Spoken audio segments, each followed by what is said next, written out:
no? Però vull dir, és un espectacle que ja està concebut per fer riure i per tant està ple de situacions còmiques, però com que nosaltres tenim la deformació o la mania persecutòria de que allà on creiem que ha d'haver-hi o que hi ha una pausa on podria haver-hi un gag la posem o el busquem, doncs en els nostres espectacles aquí estem actuant de la mateixa manera. Vull dir, i en aquests moments ja nosaltres estem molt contents veient escenes. Bueno, ara dintre una estona veureu alguna i ja crec que comença a tindre un feeling molt bo i molt divertit. Esperem que el dia, a partir del dia 26, que són les prèvies, doncs l'espectacle estarà rodó i la gent surti encantada, que és el que espera tothom. No?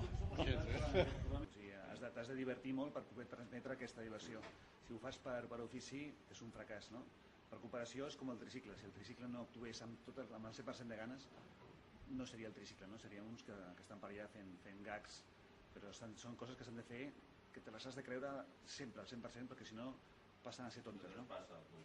És una comèdia en majúscules, en el sentit que realment no amaga, no té cap mena de truc a darrere. Sí, simplement comèdia per anar al teatre a passar-t'ho molt bé i que t'expliquin una història, perquè la finalitat última és passar una bona estona, una gran festa de teatre.